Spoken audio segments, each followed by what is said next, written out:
Hello and welcome to the RESILIFE Tea Talk.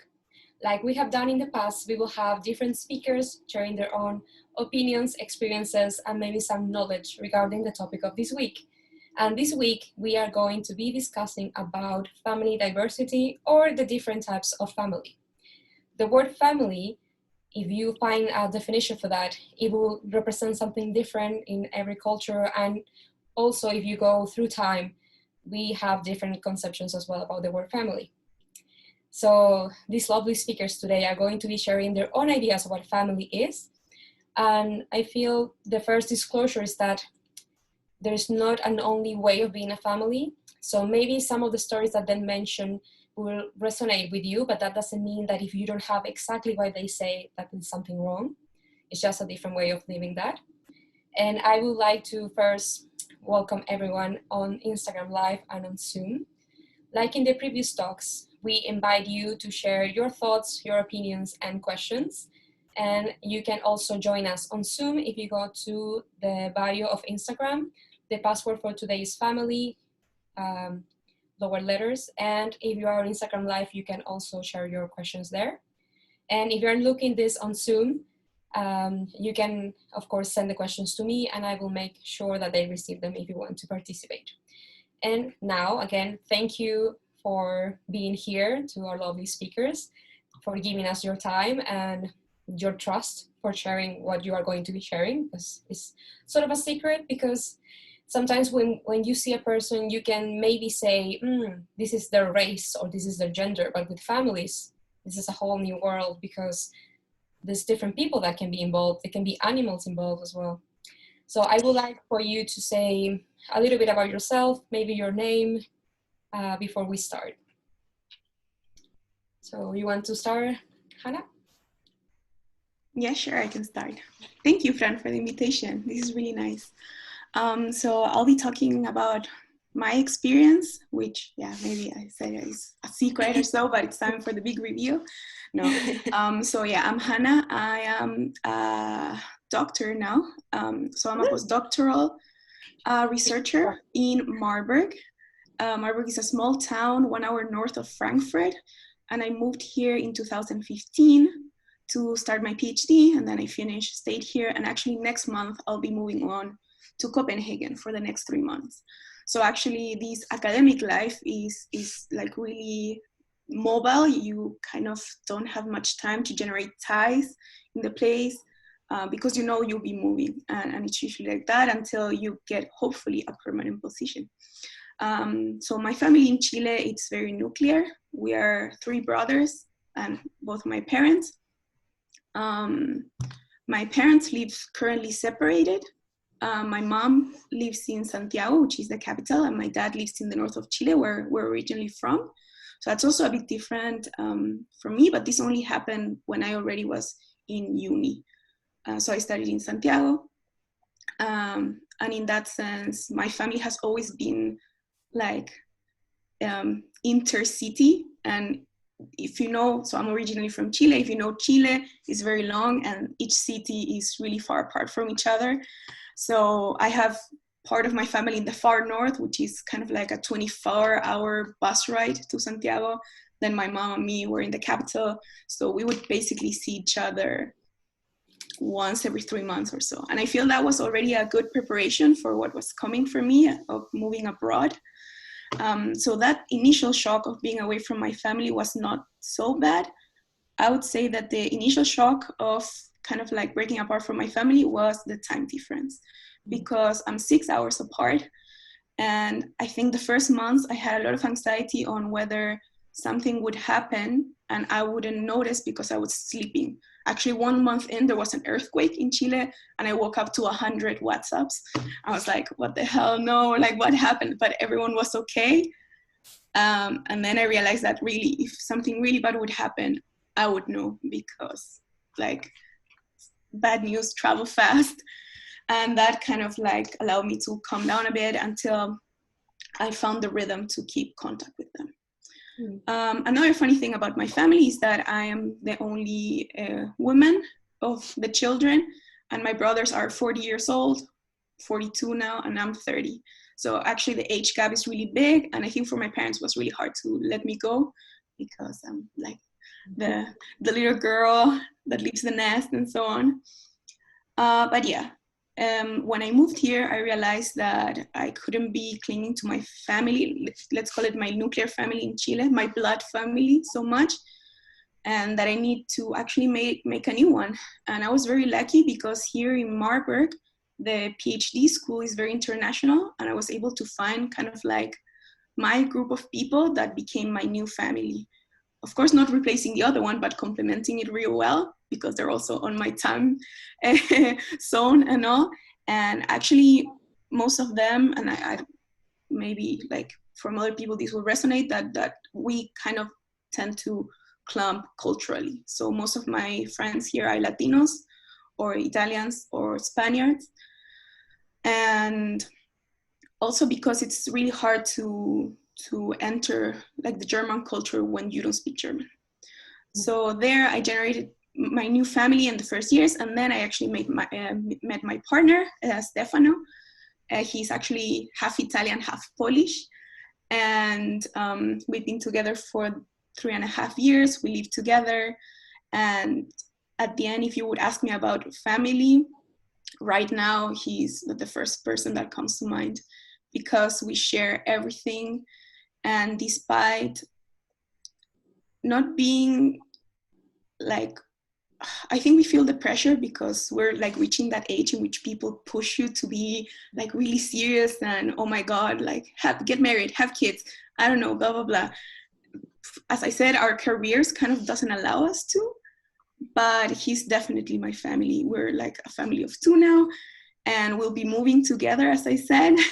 So I think for me, it's perfectly normal to consider him my family. And I realized that even more now with this pandemic, because in March, like the end of February, start of March, I went to Chile. And all of a sudden things starting to close, borders started to close, planes stopped going, and I was stuck in Chile. But people were like, yeah, why do you stress so much? Your family's here, like you have a home, you could just stay and work from home, just from Chile. I was like, and my main concern was actually, no, I have to go home. And for me, home is where my boyfriend is. And people didn't understand that so much. But actually, the fact is that because he's Italian, he also couldn't go to his home. And basically, we were the only thing we had for each other here. So I was really feeling that anxiety and pressure come back. Luckily, I was able to. And then we spent some beautiful 2 quarantine weeks together in which we didn't see anyone else. He had to buy everything in advance and so on. But I think that's the first time that it clicked for me that he's my family and what I consider today to be where my heart is, basically. Of course, my family, I will love them forever and so on.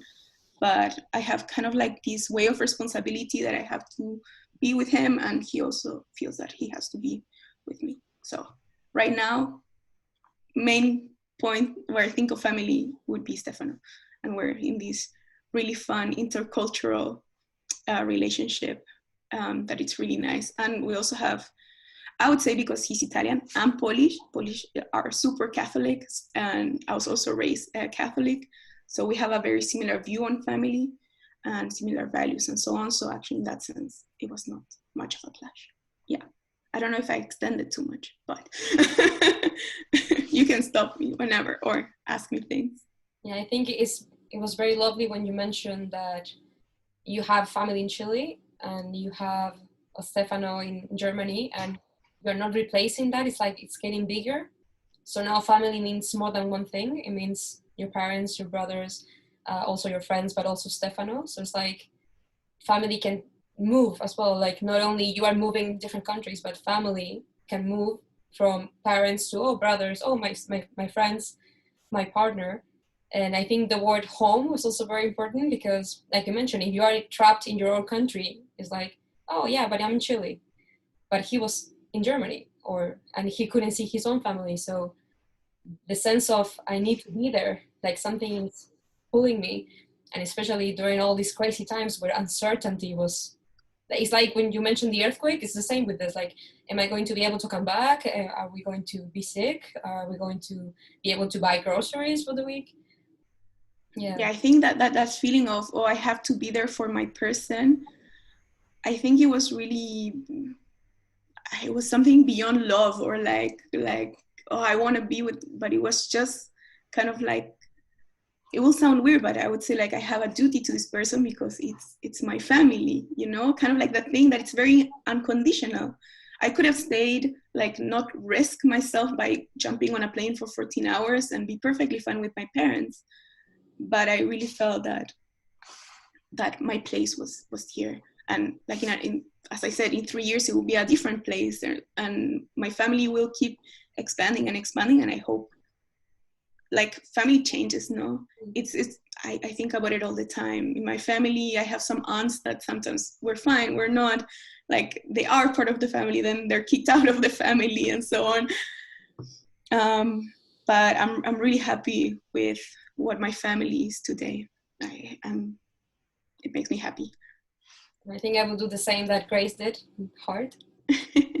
Do you feel that this is, maybe you talked about this with him, or maybe it's just an idea, but do you feel the way you see family, you mentioned a little bit, but the way you see your nuclear family is similar as how Stefano, that's from Italy, sees his nuclear family?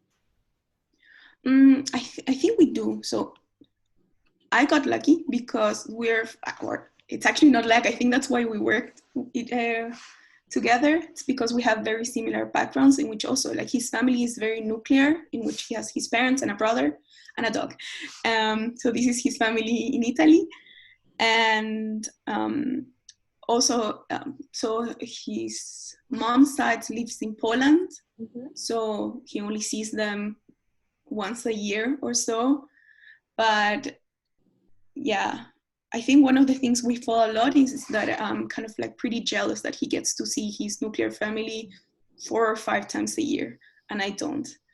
And things that you would want to share with your family as a whole, for example, Christmas or New Year's or your birthdays, you cannot. And I really try to keep that in the back of my head, because it is not possible, like, to be thinking about that all the time. But his family is very welcoming. My family met him also, like all my family. He got to meet all my family at once because he went to my brother's wedding. So that was interesting, but he was embraced and accepted. I think also because culturally we're very similar. I really cannot imagine what it would be. I was thinking actually about it, what it would be to be with someone from a very different culture, and how would that affect family relationships. I don't know if someone has experience on that. I would be very interesting to hear. Yes, I think when we think generally, probably the South American culture, it's more similar to Italian culture than Germany, for example. So those things are like day-to-day things. There are sometimes you don't need to explain a lot about that, because sometimes it just goes naturally. Yeah. Well, I still have to explain a lot, but I think not on the terms of like affection and homeliness, let's say. That kind of like flows naturally.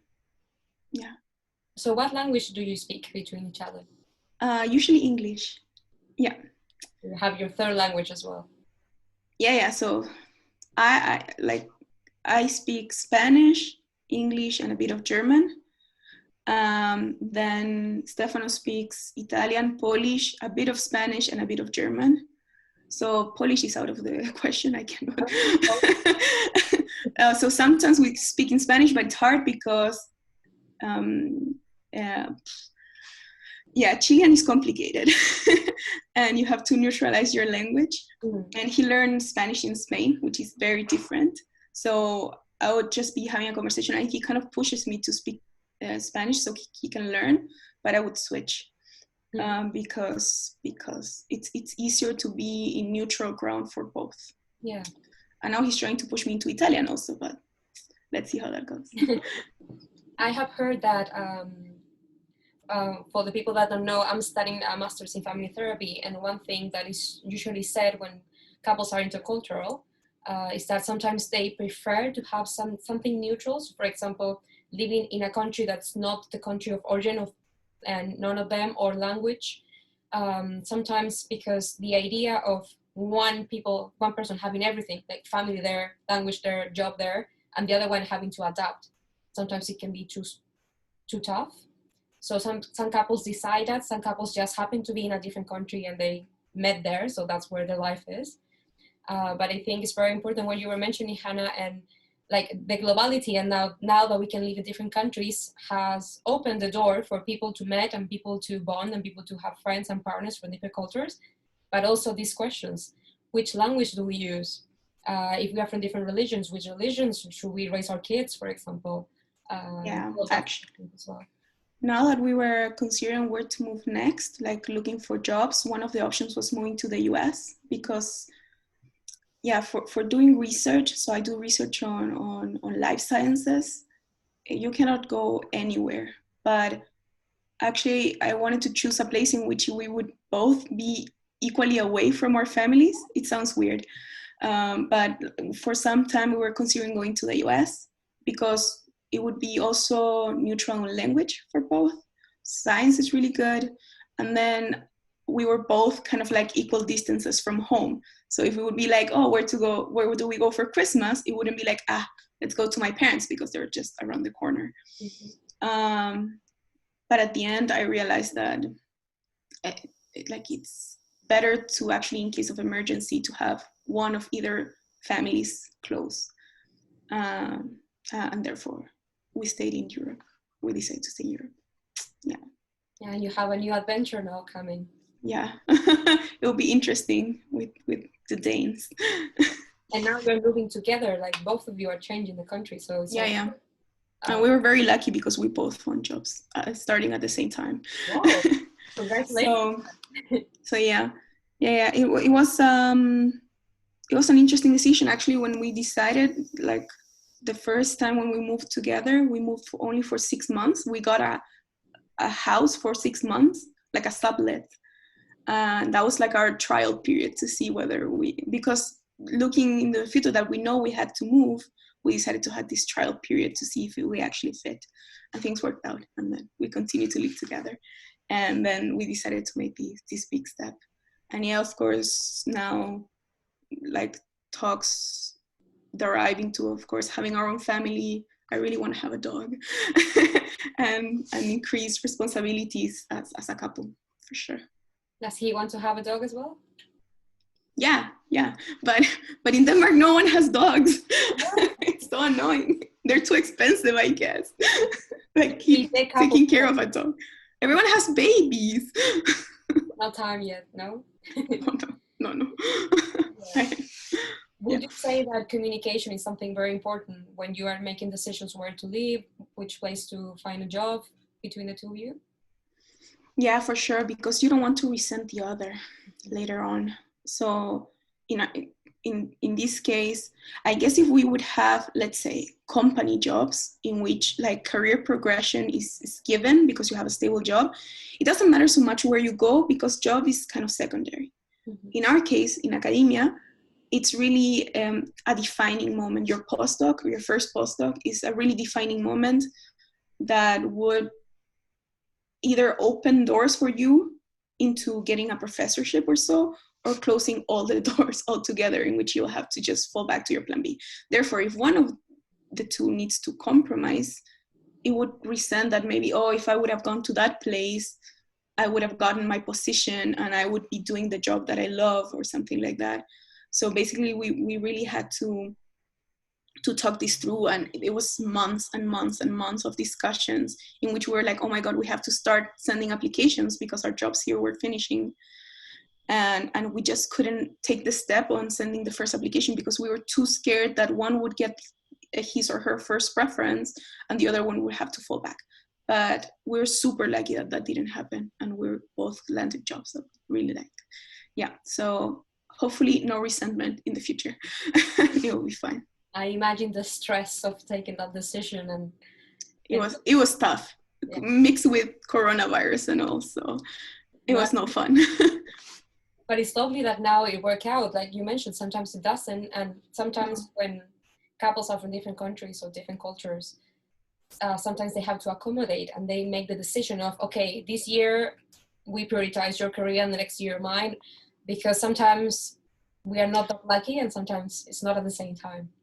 Yeah. And I think it's sometimes happens more for women when having kids. But yeah, so I've seen it. I don't know, to give another example, my brother married Caro, who is Colombian, and she moved to Chile. And she moved to my hometown, which is very ugly. So I think she really compromised there for love. And I really admire her for that. But so far she's happy. Apparently love fulfills all, like kind of like covers all the other bases. But yeah, I see, like I'm really thankful that we were so lucky, so lucky. It's really a privilege to be able to do what we love with the person we love, and kind of like land positions that will keep us safe for the next 3 years or so. Yeah, I'm so happy for you too as well. And I think Stefano is there, but he's hearing you. But no, he's in Italy. He abandoned me. I didn't have holiday days left, so I couldn't go. Well, he can see the video after if you want to share it with him. But I'll tell him. Yeah. I was wondering if you have any last comments or ideas that you were thinking that you wanted to share with us. Well, I don't know. I guess if someone is kind of like in a similar situation like me, I know that maybe my experience doesn't relate to exactly to someone else's, but I would say that being in an, let's call it, intercultural relationship has a lot of challenges, but it's also really fun because you get to learn so much about things that like you didn't even think were different, and then just happen to pop up. So right now, I think I couldn't imagine being with a Chilean. It sounds really weird. And I've also been talking to this about with a friend, and his partner is, so he's Mexican, his partner is Puerto Rican, and he goes like, oh my God, I cannot think of being with a Mexican. It would be so boring, really be so boring. Like, then you really cannot thinking to go back to what you had before. It's really weird. But yeah, just as you said, communication is really key. And to know that when you have a problem, it's not derived from cultural differences, but rather like real, like actual day-to-day things, and not kind of like the baggage you come with from your culture. Yeah. Well, thank you so much, Hannah. And like I mentioned, it's very lovely to hear people sharing their experiences. It's not that often that people are very open and they share all like some things that they are feeling or the struggles that they had with the partner trying to decide where should we apply. And I think people hearing it can be a reassuring moment, because couples that are from the same culture or the same religion, they struggle as well, and they will have things that are not alike, and they try to like have conversations, and maybe they feel it's super hard and it's impossible and you need to be 100% equal. And sometimes because of life, you meet somebody that's from a different culture, from a different country, from a different background, and things just click. And of course you're going to be having challenges, but if there's love there or there is willing, then you can make things happen. And yeah, for sure. A lovely story. Yeah. So I think in many ways, every person will have something different with the family, no? Yeah, blood might join you, but then there's also a chance to choose your family. And there's like many ways by which a family could be defined. And I guess just go with your feelings, because there's nothing written on stone, and or that someone could tell you who's your family and who's not. No, like really, it's so fluid, and you just have to go with what you feel. I would say that. Yeah. And if anyone has questions, let me know. Also, you can chat with me. I don't know, send me a message, whatever. And I'm sorry that it's getting dark. I didn't expect it. It's like, where's the summer? I can turn on the lights afterwards. The summer, yeah. I don't know if Diego or Grace have any comments for Hannah. You can join, of course, in that. And everyone that's watching, you can also comment on the chat on Zoom. Raj is saying hello as well. Kata, hello. Hello. Thank you so much, Hannah. That was so interesting. If you give me a second, I'll turn on the light. I'm sorry. I Yeah, just feel very weird. We don't want you to fade into the dark. I think it's especially interesting, you said that obviously it's an intercultural couple, but I think what was interesting is you said, you both have the same religious views, and I think, or like life views, for people that aren't necessarily religious. I think that's obviously what's been important to you guys, and it sounds to me that you have like really good communication as well. So I mean, I think what I've heard, I mean, I don't have any personal experience with that, but I think clashes can sometimes happen if you don't have the same life views, like in any relationship. So I think it's nice that that's like been such a good I guess like strengthener of your relationship. But yeah, thank you so much. It was really interesting. Yeah, no problem. So just to clarify, we're not like super Catholic right now. We were brought up under those values. Yeah. So now we looked at it in a really critic way, and also like we also kind of like complement each other in that way. And I also like by saying that you find each other and how you fit to each other. I think it was also really like destiny. It sounds weird, but it's because we talked about how we were on the past, and we probably wouldn't have fitted before. It's just that it was the right time and the right place and so on.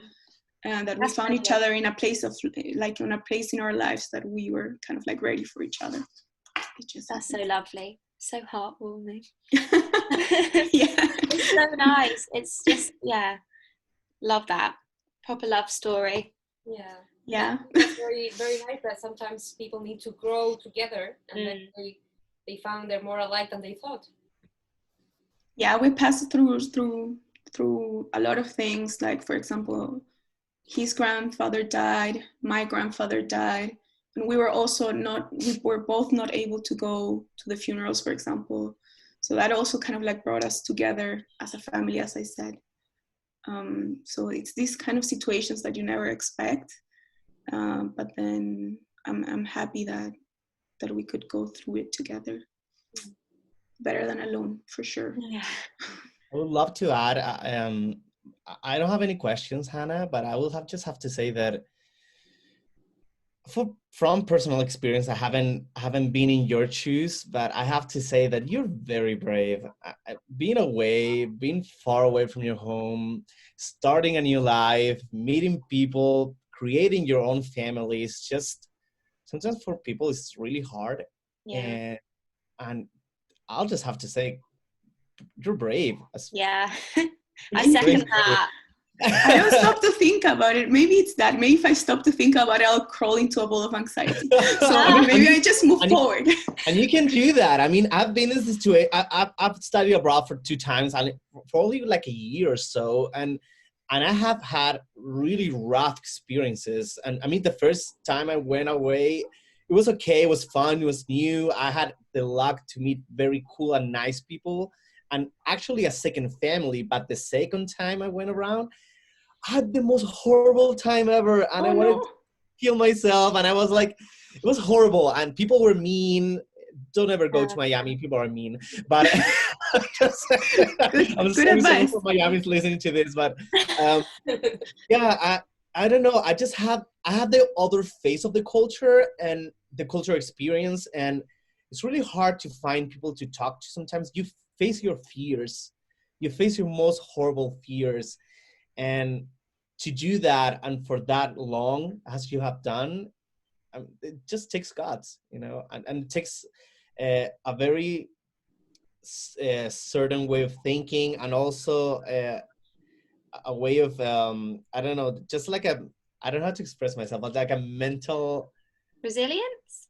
Yeah, but just like that, you have to be very focused on your objectives, and because you sometimes can lose yourself easily. just facing crisis, or just facing your fears, or just facing doors closing right to your face. And I don't know, it's something that I'm actually thinking of moving to Madrid soon, and I will have to face that too, and it scares the hell out of me. It is really scary. So I remember like very vividly. So with Fran, we're friends from school, and all my friends from school prepared a video, and they gave it to me in the airport when I was leaving. Oh. Worst idea ever. I watched it in my connection in Brazil, and I was alone crying on the airport because I was like, what am I doing? Like, I'm leaving my family and everyone that I love for basically work, which sounds like stupid if you stop to think about it. Like, what does this say about my values? That I actually benefit more my work than my family. Yeah. But then, as I said, I got here and I started meeting people, and I realized that my connection with my family was not lost at all. Of course, my family would always be with you. Yeah, they're just sleeping. I just want to take what Grace said. It's to what Grace said. It's resilience. I mean, sometimes it just sometimes, I don't know, you made it work. Some people don't make it work, and you should feel proud of that. Yeah. At the end, I kept going, but just saying, what's the worst that could happen? Yeah. I go back. Yeah. So even the worst case scenario wasn't that bad. So it's like, let's give it a try. Let's see if I like it. And if not, even in the worst case, I'll go back to my family, who would always be there for me. But it ended up working out. And as I said, all of these happened. So. I'm glad it worked out, but of course I was scared at the beginning, super scared, super scared. Yeah. And I think that's the feeling that a lot of students are coming or still here, they experience, because we have a lot of international students. I'm an international student myself, and I live in a residence, and the RESILIFE program was exactly to make people feel that London was a new home, because you can feel so homesick because your culture is not here. Even the things that you like to eat are not here. And sometimes you ask that question, like, are my studies worth it? Or am I going to have friends here? And maybe some people here, they don't have a partner, but they do have friends that are from different cultures. And sometimes they feel, they don't understand me maybe because I say something. And I was expecting this reaction because that will happen in my country, and then something happens.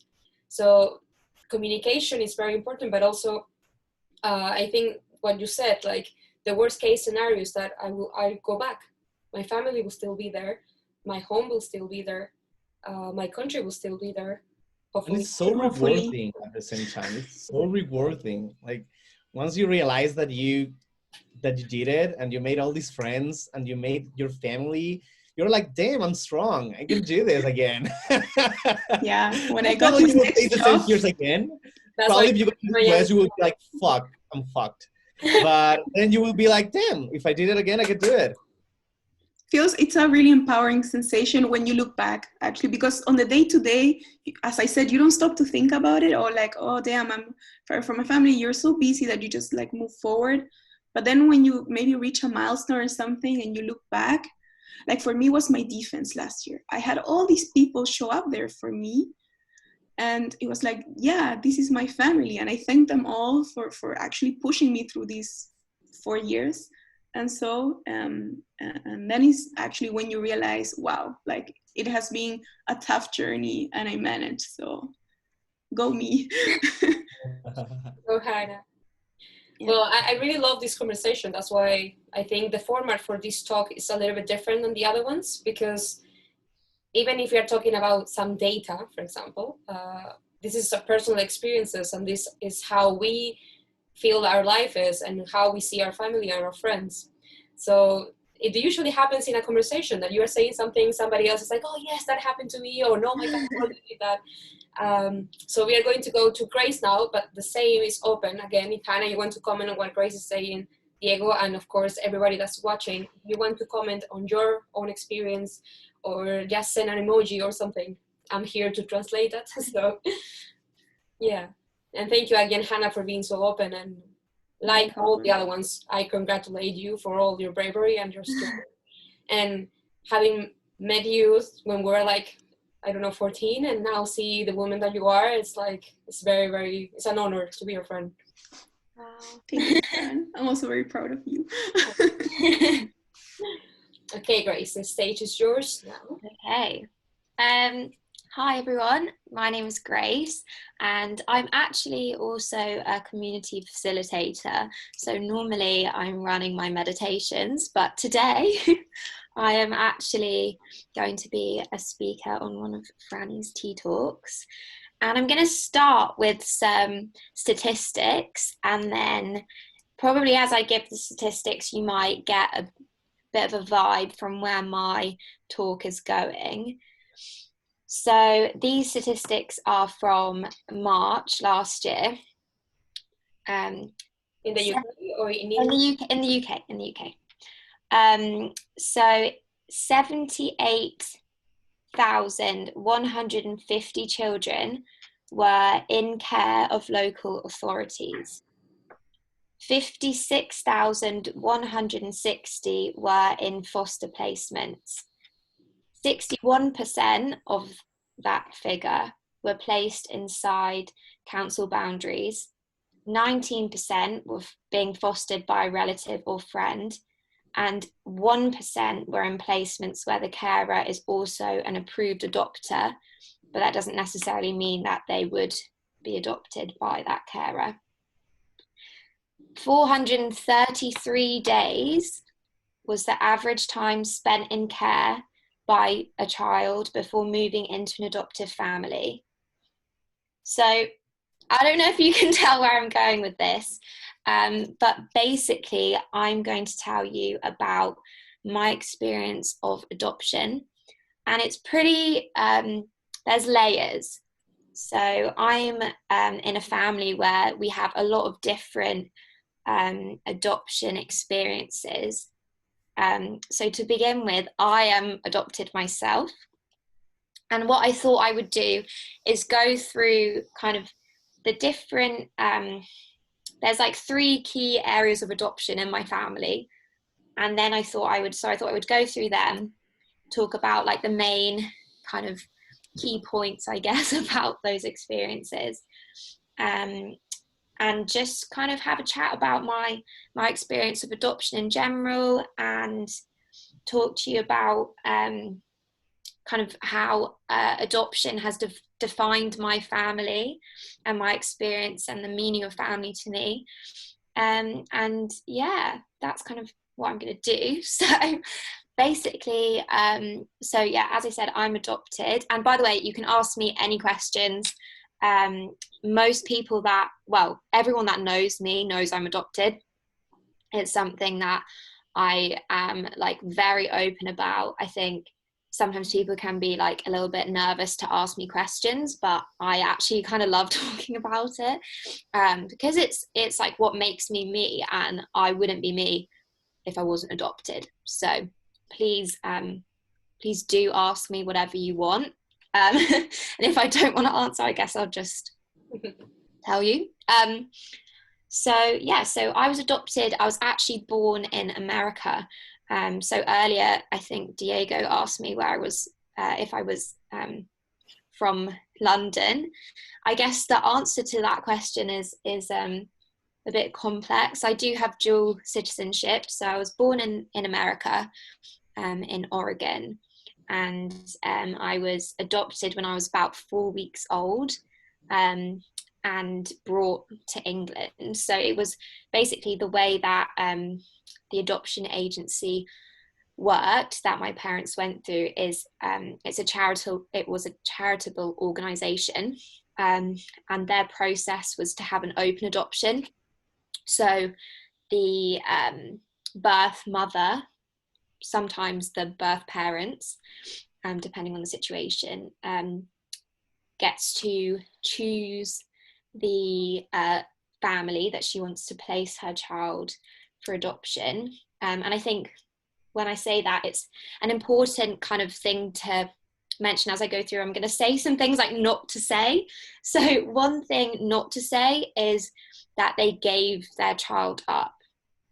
It's better to say that they've placed their child in adoption, because it can be an incredibly difficult decision, and it's not that they're giving up a child. It's often the best thing for that baby.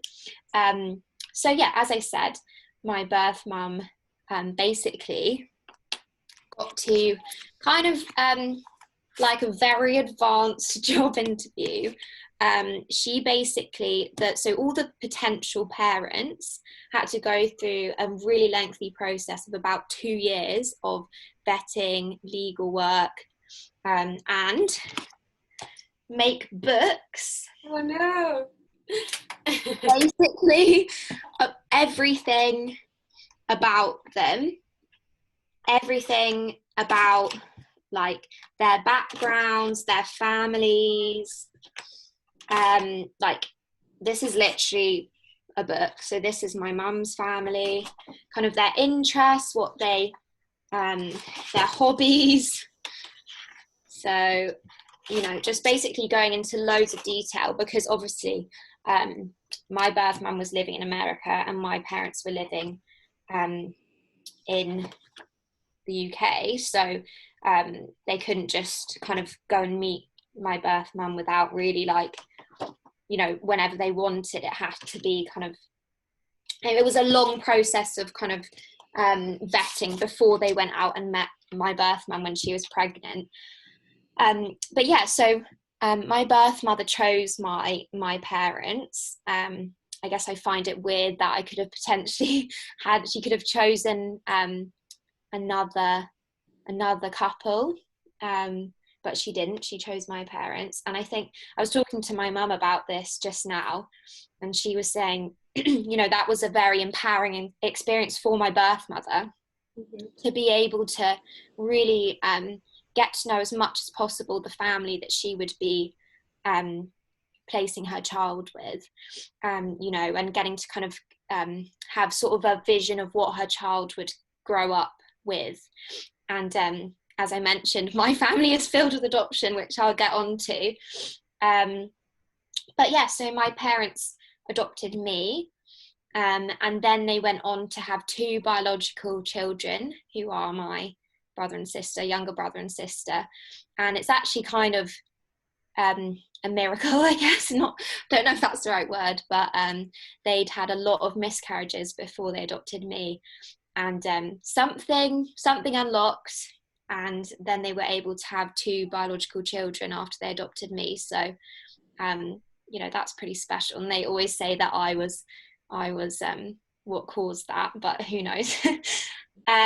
So yeah, I guess I'll give you a bit about my birth mother. So, I mean, I guess talking about intercultural things, there was a little bit of a culture clash between my birth mother and my parents.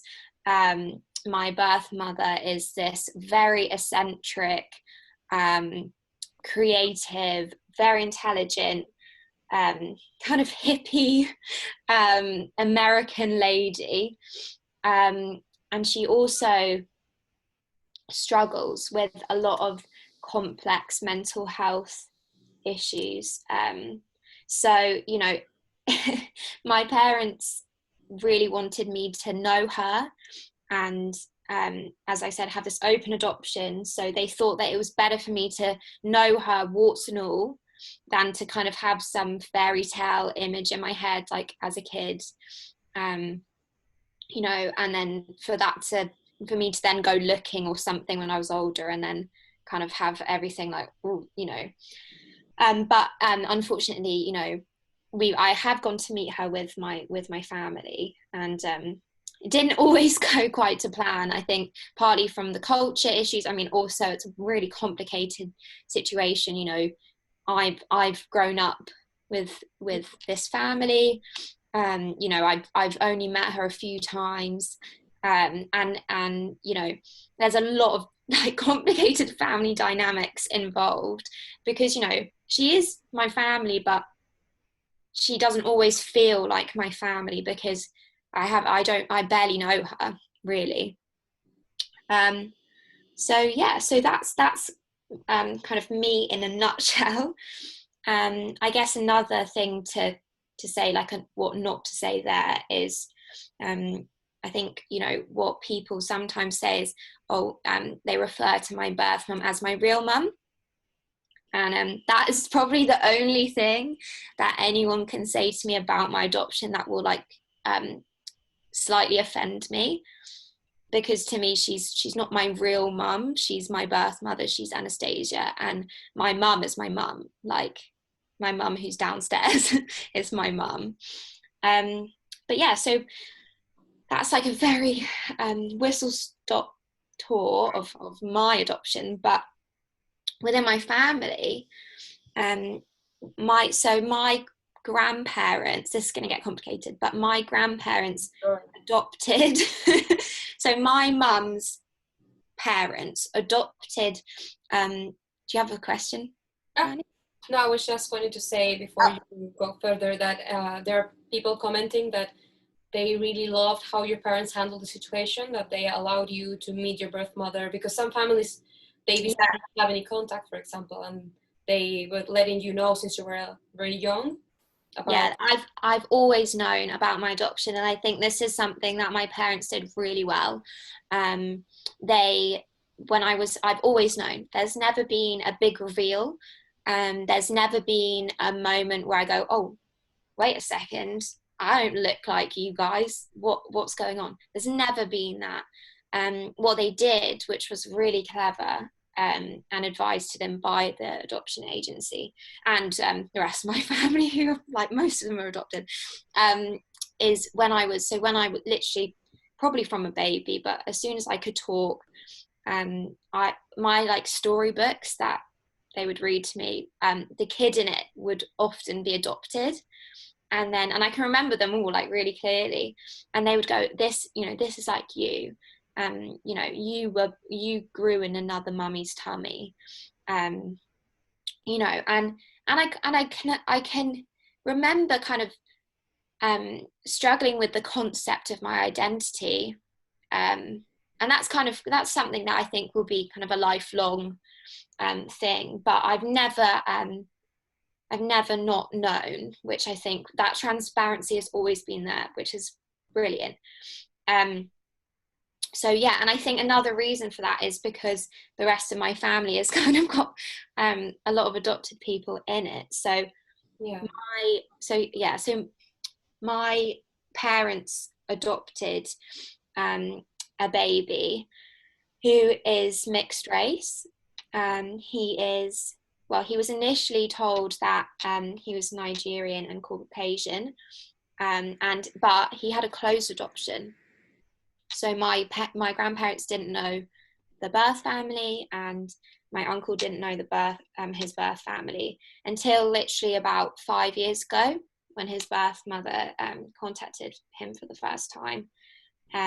So he has had an entirely different experience than I have. And then, in addition to that, so he was actually adopted in Canada. And then I also have 3 cousins who were adopted by my auntie, and their experience again was very different, because they all went through the foster care system in the UK, and sadly it was very damaging for them.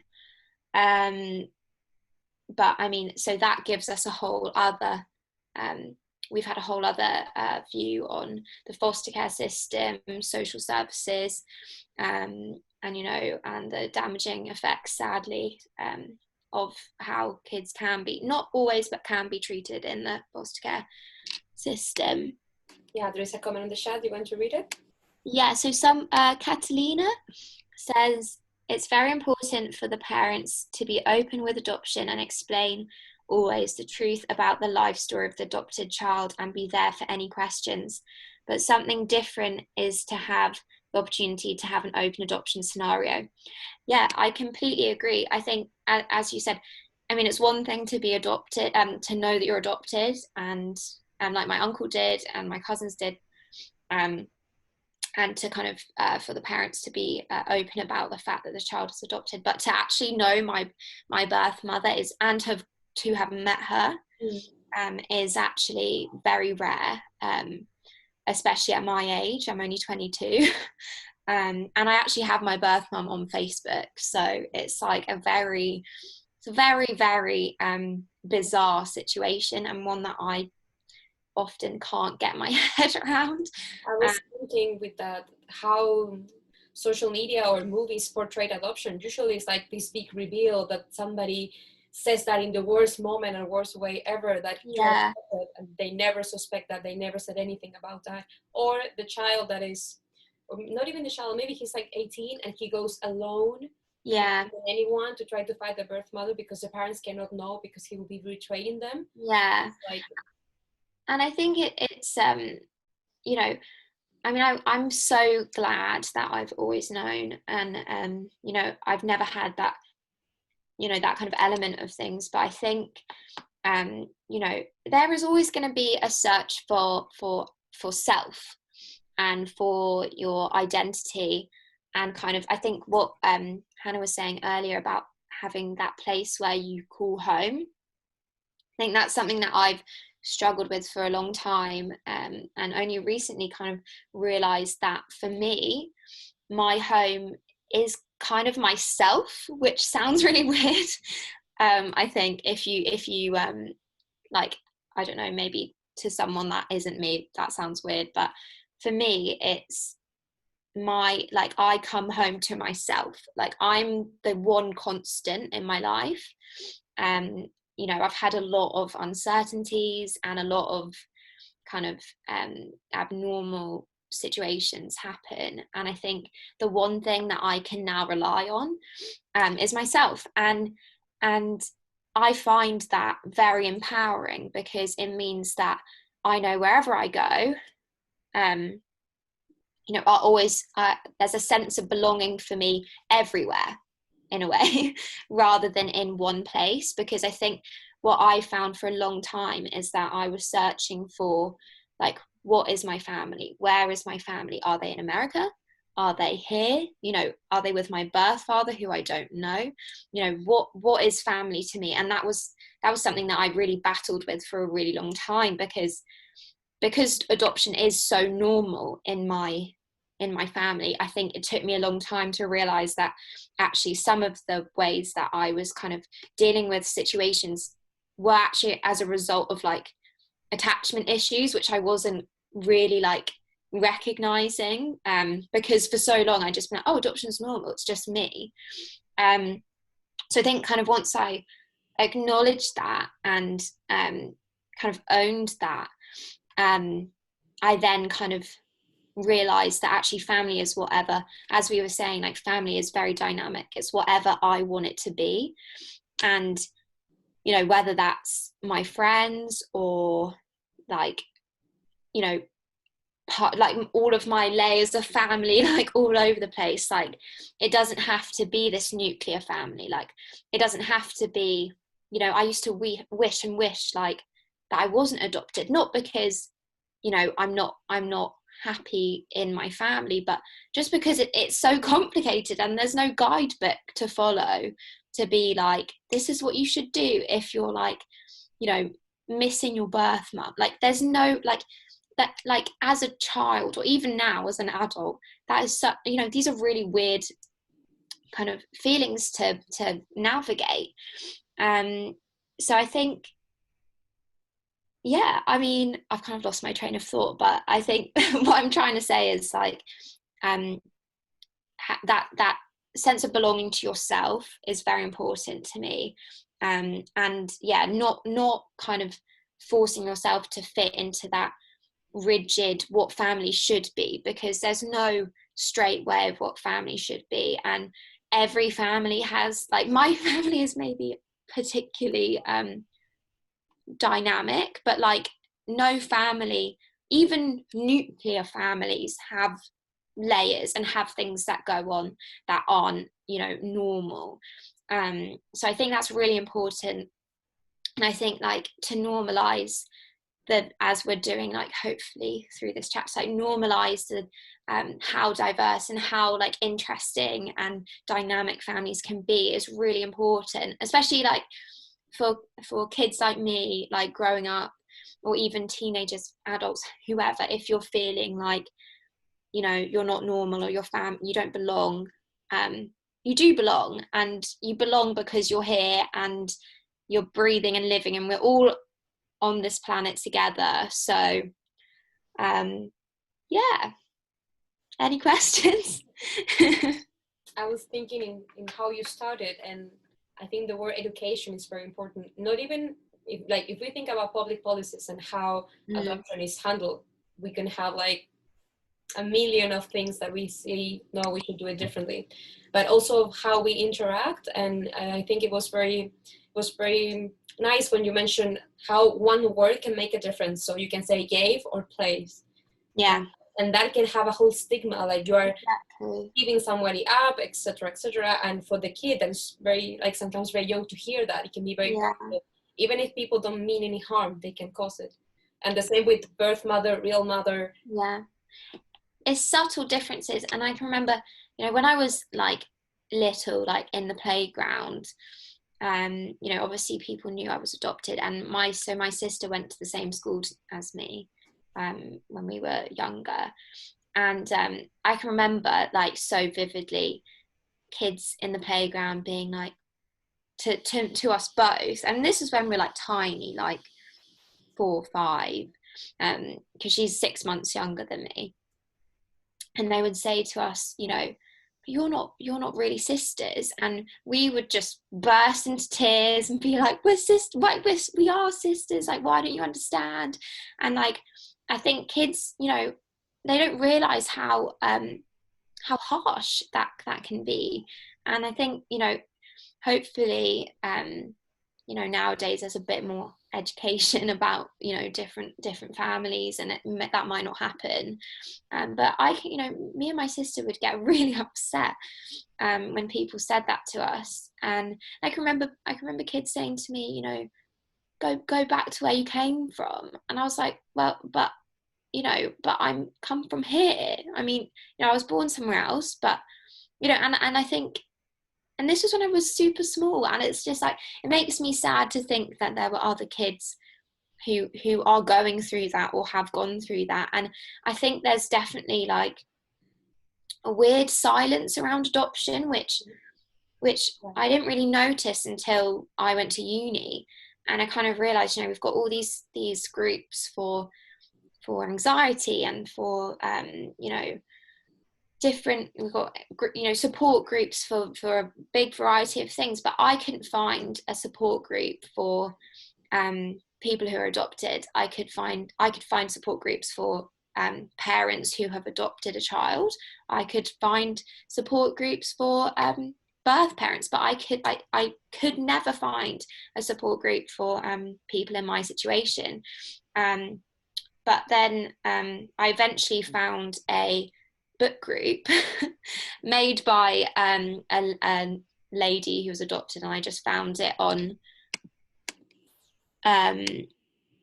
online. We have a question then. A question. How would you recommend to manage these topics in schools? What would you say to teachers to educate students on these topics? And I think, complemented to that question, when you were saying these kids were saying mean things to you, they also learn that. They learn that if you are not blood, then you're not sisters. And somebody taught that to them as well. And I think, I think there is that, there's a strong, you know, Hannah actually said it earlier, but you agreed with me as you said it. You said, I actually wrote it down, you said, blood may join you, but you can also choose your family. And that's what I believe. You know, blood can join you, but you can also choose your family. Sometimes your family choose you. And I think these kids at my school, you know, probably, as you say, it's been learned. And I think, you know, again, it goes back probably things like Tracy Beaker, which weirdly I did actually watch as a child. But there was, you know, Tracy Beaker, which is this, if you don't know, it's this cartoon / kids program, where basically the foster home is called the dumping ground, and it's this whole program is about kids in foster care and adoption. And it's literally like, I mean, I did watch it as a kid and I did like it, but like looking back, I'm like, that shouldn't have been on telly, because it definitely like perpetuated a lot of stigma around adoption and foster care. And I think in schools, definitely, I mean, I don't know what goes on in schools nowadays because it's been a while, but I think there definitely needs to be a lot more education on, as we're doing now, the diversity of families, and also in the bullying discussions, stuff like this needs to be brought in. How to treat kids, how to treat your classmates if they don't have the same background as you, how to treat your friends if they're not from the same country as you, or if their family isn't the same as yours. That is probably the best thing to do. And I mean, in terms of educating the teachers, I think again, it needs to be the same kind of thing, like just broadening the horizons and broadening the expectations of what a family can be like. And I mean, I'm sure the schools will be aware of the different families to an extent. I think maybe my school was I guess maybe slightly worse, because it was a very what's the word, undiverse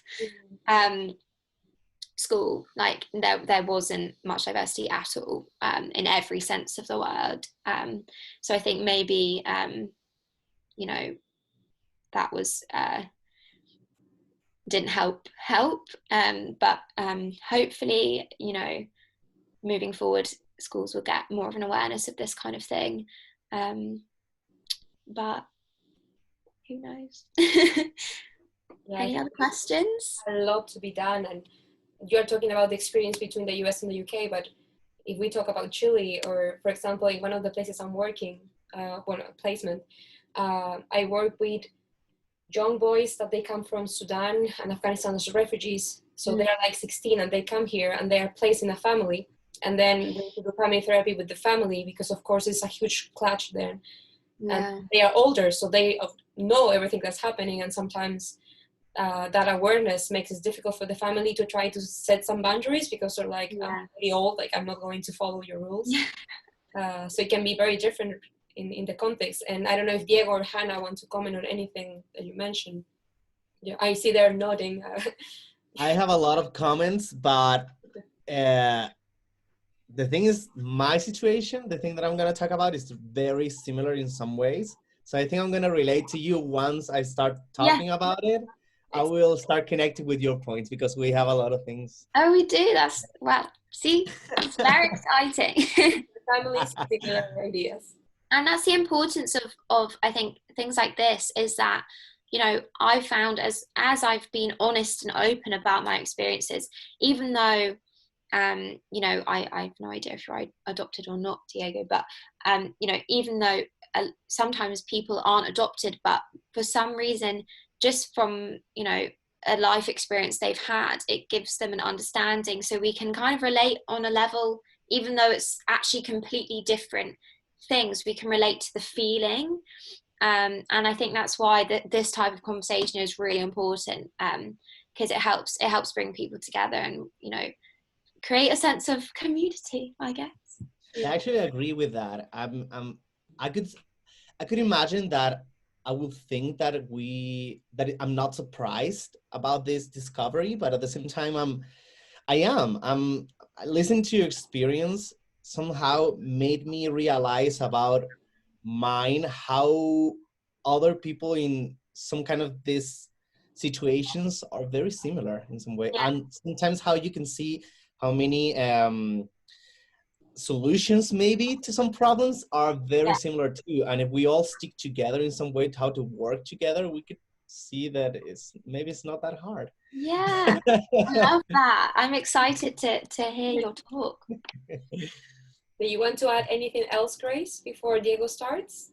I don't think so. I'm pretty I also sure. have like a comment. So I wanted to thank you for sharing this, because now I'm actually kind of angry at myself that this is the first time that actually, yeah, I think it would be one of the first time that I hear kind of like about this experience, and it makes me realize on what kind of bubble I am, because I'm kind of like, I don't understand, or maybe you can comment on it, on why it's such a taboo to talk about it, and not maybe because of sometimes the parents make it so, sometimes also the kids don't want to talk about it, or society makes it weird. But I don't know, I kind of like, it's only good, it's beautiful, and like I think I mean, firstly, you shouldn't be angry at yourself for, you know, your life experience. that you know, that's you, we've experienced life differently, and that is so okay.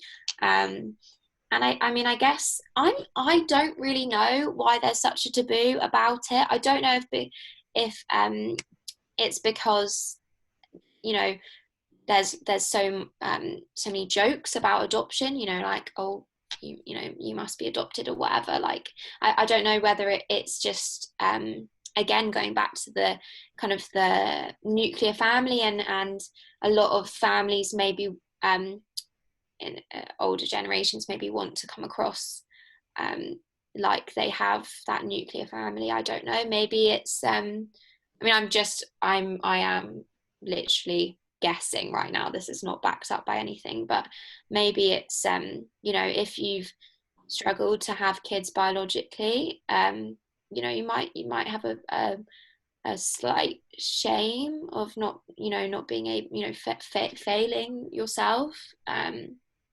Maybe that's why some people don't talk about it. I mean, I really don't know, and I think that I wish like, I would love to have like an army of adopted people where we could just be like, this is normal, it happens, like, let's all talk about it. But I know that I'm a rare in how open I am about it. But yeah, maybe this conversation will spark conversations with other adopted people, and we can kind of raise a bit more awareness. And thank you, Catalina, for saying it's nice to hear your story, because I've studied adoption and post-adoption topics in my master's degree. I've also studied adoption as well through my master's, which is because I'm doing mental health studies. I'm not sure what you're studying, Catalina, but it's really interesting to learn about as well, from a more, I guess, psychological perspective. But yeah. I do have a question that I wrote here, but I don't know if I understood correctly, but you showed us the book, the album, the thing that your mom wrote to you, but so this was a requirement for the organization that she placed her? So this book is, so she basically, the adoption agency, which actually the head of the adoption agency gave me this necklace when I was a baby. But anyways, it was actually a charitable organization. So some adoption agencies, the birth mother actually gets paid to place their child for adoption. That didn't happen. I think my parents bought her like a smoothie maker or something, but that was it. But it wasn't like that she didn't get any money for it. And basically, obviously, there was a lot of legalities involved. My parents had to like legally like change my name and stuff in America, as well as doing loads of like background checks and everything. So yeah, so within the adoption agency, so any of the so after they were kind of filtered into like I think there was like 3 or 4 prospective couples. Obviously my parents don't know who they were, and so it was only my birth mum and the agency that knew all of the couples, because obviously you don't want it to get like, it's very like, you know, when parents are so desperate to have a child, you don't want to, and you don't want rivalry going on basically. So yeah, it was required that my parents made this book about themselves. And then my birth mum, I can show you as well, just before we hand over to there you go. I don't want to take all the stage, but so my birth mum also sent some stuff over about her. So this is just a little example. So this is my birth mum here. I don't know if you can see that.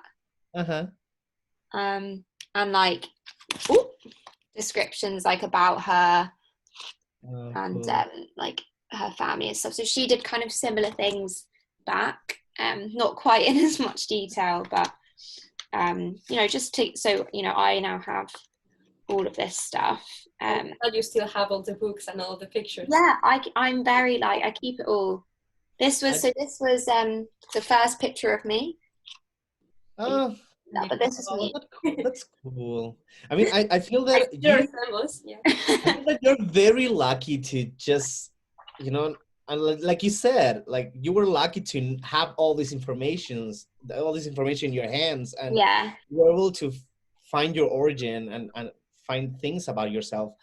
I'm asking you this because like personally, I would love to adopt in the future. Yeah. And I've always heard people saying like, oh, that's a bad idea. Like you don't want to have someone who's going to have problems. And I'm like, so I'm trying to find out what's the best way to raise someone who's adopted too, because I'm not going to lie, I'm scared too, but that's my objective. Like, I don't want to have my own kids. I want to adopt. So, I mean, I don't know.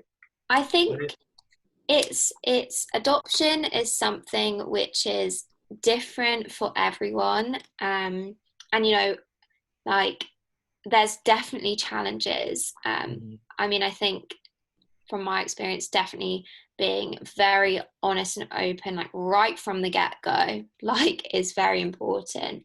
But I think, you know, I'm sure that people, you know, there is this stigma, and people do like want to kind of deter people, and will say, oh, have your own kids, have biological kids, like try that first, and then adoption is normally a backup, like a backup plan. But actually there are so many like kids like me that are out there, and you know, have been brought into the world, like, you know, we're in the world, we're living, and so, you know, there's so many parents that want these babies or kids as well. And I think that you know, we deserve a chance, like we deserve a chance. And you know, I'm not saying that you know, I haven't had my you know, fair share of like struggles and whatever, but I think that you know, who's to say that it was because of my adoption? It could have, you know, you could have a baby biologically and they could be susceptible to you know, a mental illness or a physical illness. You just don't know. Life doesn't work that simply. And I think that's definitely worth taking that risk. I mean, I know when I'm older, I want to adopt, and I want biological kids. I want both. And yeah, I mean, I say go for it, but if it goes that's encouragement. Yeah. It's very lovely what you started in the beginning saying, like, adoption is part of who I am now, but that doesn't mean that adoption is the problem of everything that you experience in your life. I mean, who knows? Like, you know, who knows? I can sit here and be like, this is because I'm adopted, and it might be, but I will never know what I would be like if I wasn't adopted. Never. So there's no point living in like a hypothetical situation. So, you know, everyone experiences stuff that challenges them, and you know, it's down to you how you adapt to that. And I think being adopted has given me so many brilliant like traits that I may not have had if I was adopted. You know, very empathetic, very interested in mental health, very aware of mental health. So yeah, I think these are all positives that have come from my adoption. So Yeah. Yeah. I just wanted to thank you again for being so open. And I was thinking what Hannah said, like, maybe we do know more people that are adopted, but we don't know that. Maybe we haven't got like that close for them to say, maybe they don't want to share it. So I think it's very important that sometimes people express some things, because like I said in the beginning, some things are very visible, but when you're talking about family or adoption, you wouldn't know that just for looking at a person sometimes. So, and you know, especially, I mean, with my uncle, he's mixed race, so he looks adopted, so to speak, when he's with the rest of the family. But with my family, I actually look a lot more like my brother than my sister does. If you look at just us kids together, if you pair them with the adults, you can kind of see the resemblance. But I blend right in, like, you know, you wouldn't know from an outsider's perspective. Thank you so much, Grace. And for the people that are on Instagram just joining, this is called Tea Talk, and this is an event of the RESILIFE program. RESILIFE, we try to work with people from the residences. Now, of course, because of the pandemic, basically anybody that is from Kings or that has access to us, either on Instagram or Zoom, are invited. And we are talking today about family diversity and the different ways that family can be understood and lived. And we already have Hannah and Grace, and now we're going to have Diego also sharing his experience. And you're welcome, of course, to share your comments and questions. And just to mention, Grace, there was a lot of hearts when you were talking. So. Well, back. And thank you so much. And I'm really excited to hear Diego's speech talk. Yes. It's your time, Diego. The stage is yours. Well, I'm a little nervous. I haven't spoken English in a long time, so I feel like my mouth is sort of adjusting how to speak English. I think it's been like here, and we also have had a lot of international people speaking before. So I mean, it's been like almost like a year or so, more 2 years that I haven't spoken English. So I'm sorry if my mouth gets like in the way, or my tongue gets in the way. I think we'll go. I will start. It will start going fluently. Like, give me like some minutes. But okay. So my name is Diego. Diego Vacareza. I'm 31 years old. I'm an actor. That's why I speak so loud. But I'm an actor, and also I'm an architect. I was lucky enough to study 2 majors. So I started doing acting, and now I'm focusing on architecture, but I'm tired of architecture, so I think I'm going to start acting again. I do musical theater. That's the thing that I do the most. And I was lucky enough to do some commercials on some movies. So I'm proud about that. I'll come back to it. But focusing on what we're talking right now. So my experience is why I was invited here is because I'm gay. I'm openly gay now, and I have also a brother who's gay. So my family were 6. My mom, my dad, 2. I have 3 siblings. My brother, who's older than me, then I come second. Always being the middle kid is always hard. And then my 2 younger sisters. I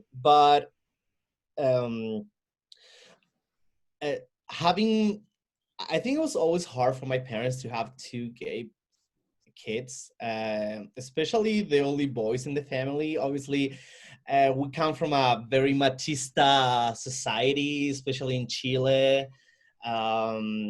Even though we're not as bad as other Latin American countries, still you always have this idea of like men carrying the last name, and also having kids is so important, family and all that. And Chilean, even though right now Chile is not as bad as it used to be, when I was younger, Chile has changed so much in the last 10 years or even 5 years. So it was kind of hard to just to grow up being gay. And I was, but even though it was hard, and I could imagine how it could have been harder for other kids at my age, I was lucky enough to grow in a very open-minded, caring family. Um, that's why so I'm gonna start doing like this connections, but that's why I relate to you, Grace, in that way. And I was very sort of moved and also uh, surprised that your experience, even though it's a different topic that is adoption, it also comes to a point that you find yourself in a family in some way that adoption is normal. And in my way too, like, even though it's not normal to be gay, it's not like I have a lot of gay cousins or like uncles, but uh, I come from a family where caring and love is important. So it doesn't matter if you're gay or not, you just are loved and you're a person anyway. And that's not normal. That's not the normal, and it definitely wasn't the normal by the time that I was growing up.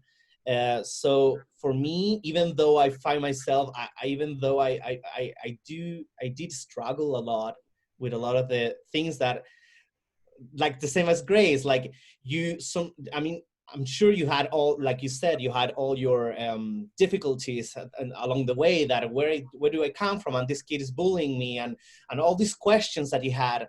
I did them too. I did had all these questions, even though I had a mom who loved me and a dad who loved me and cousins who loved me. I still, I did face bullying. I did face questions. I did face identity crisis. Um, and it all comes down to what you were saying before about educating people and having the information in your hands. And it's all about how bullying affects you, the stigma affects you, and ignorance, and how education, information, and support groups could do for you. And I feel that I didn't have that at that time. Um, that's why, in some way, I was lucky to have a family who was that support. um, I went to a Catholic school, boys all school. So bullying was like everyday bread. I don't know if that's a way that you can say it, but in Chile we have that saying, pan de cada dia, and it is. Bullying was pretty normalized, and also uh, I wasn't going to a very artistic sort of school. My school was, like I said, all boys school, and very focused on athletics, mathematics, science. So if you were an artist, or if you were different, you will just get pointed out. And I wasn't lucky enough to grow in this generation. Like I could see how people today get it so, it's not like they get it easy, because it's hard anyway until it's not normalized what is going on.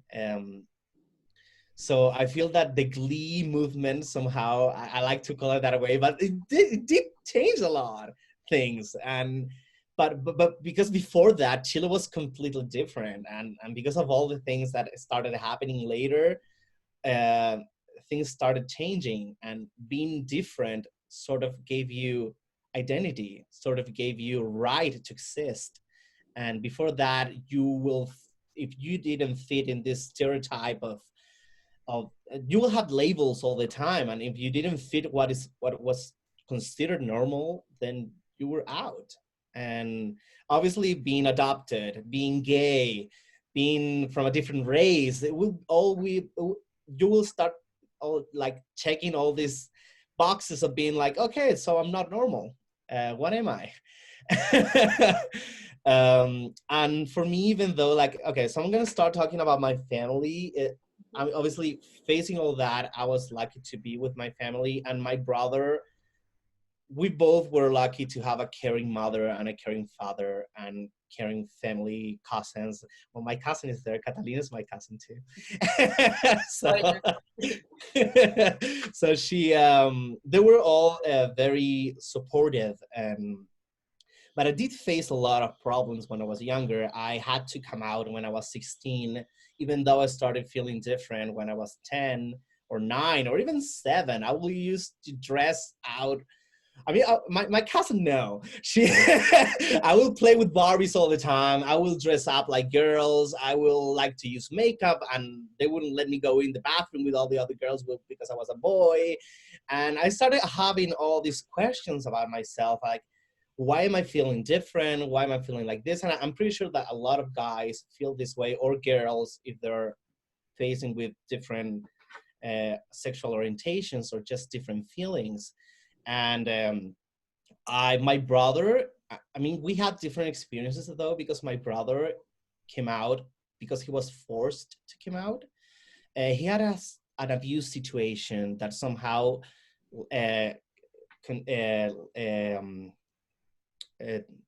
direct kind of lead to a depression situation. So, and he came out when he was 14. So he has to face that. He also came out of school, and because my school was Catholic, they also wanted to kick him out of school. And a lot of my parents with some teachers created some kind of like they were like sides. There were sides. People were taking sides if they were taking him out of school or not. So I had to face all that, even though I knew something was going on, even though I was 1 year younger than him and I couldn't even relate to what was going on. But I was forced to not come out at that time. Like I somehow realized that it wasn't my place to come out, and I was scared as fuck to come out. But I did come out when I was. Oh, sorry. When you say that you were forced to not come out, did anybody else knew? No. No, I mean, probably they like all knew. They all knew. My mom knew. Catalina knew. They always know. No, but yes. But no, I did feel that I couldn't come out because I felt ashamed, obviously, and I somehow had to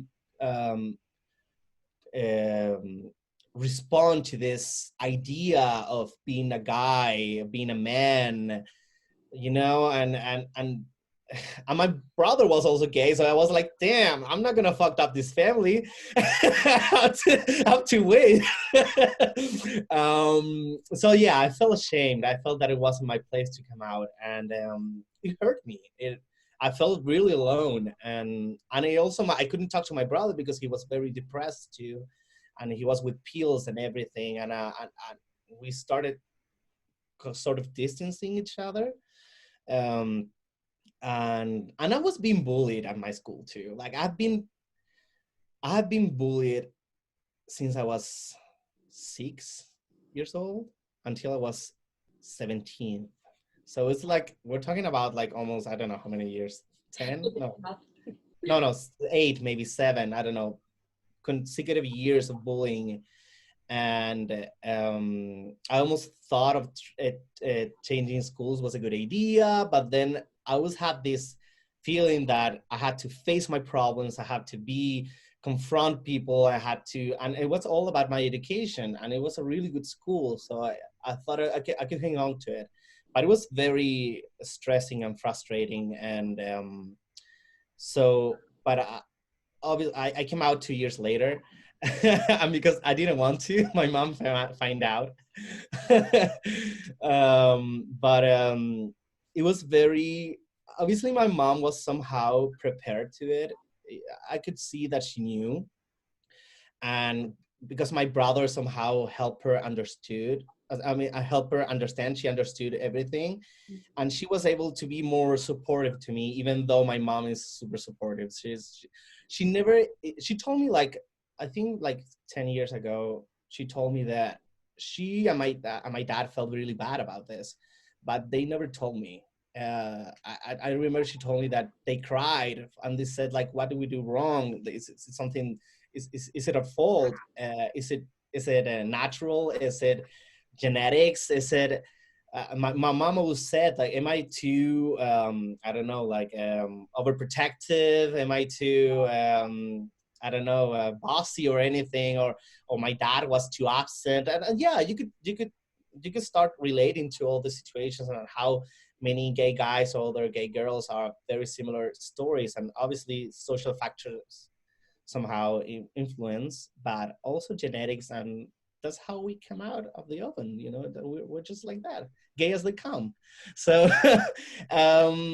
they stopped asking questions of why and started asking questions like, what can we do now?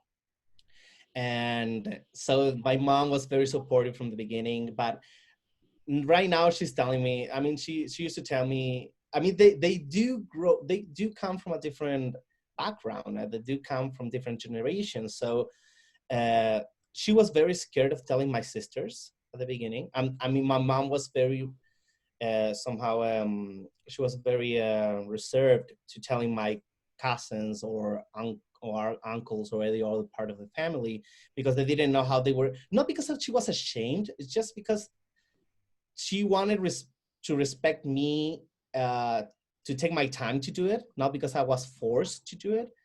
And also because I do feel that she was more afraid of others people reaction to it, more than ashamed of what they would think of her.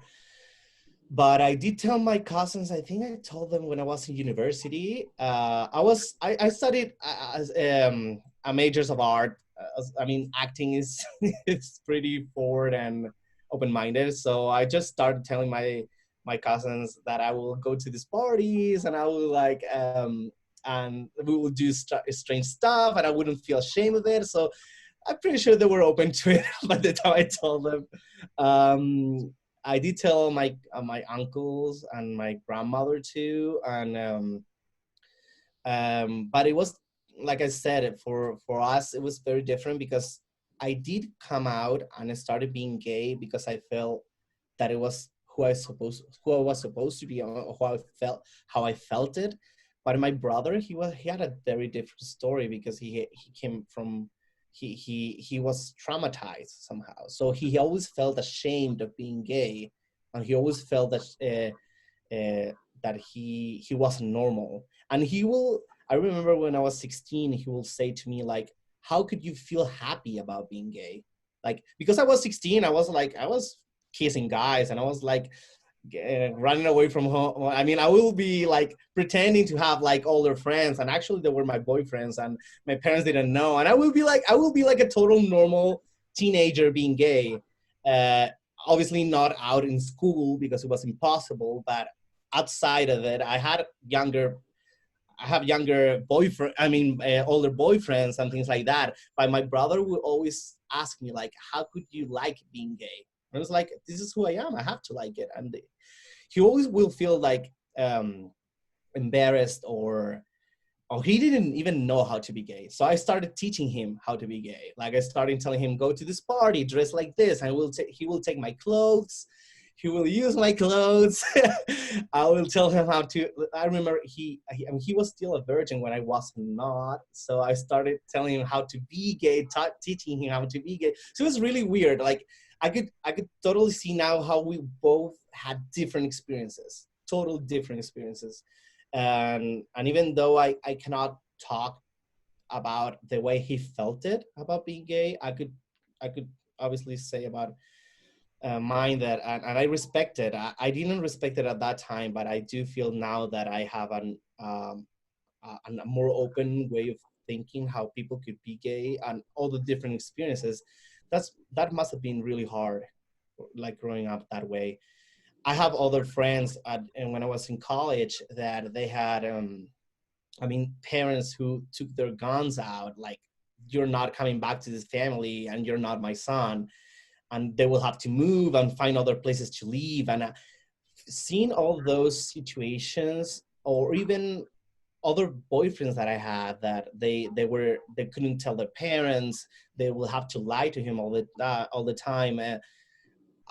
That's why I was saying about what's relating to Grace's experience in some way, because I felt that even though I had to experience a lot of changes, I was lucky to have this kind of family.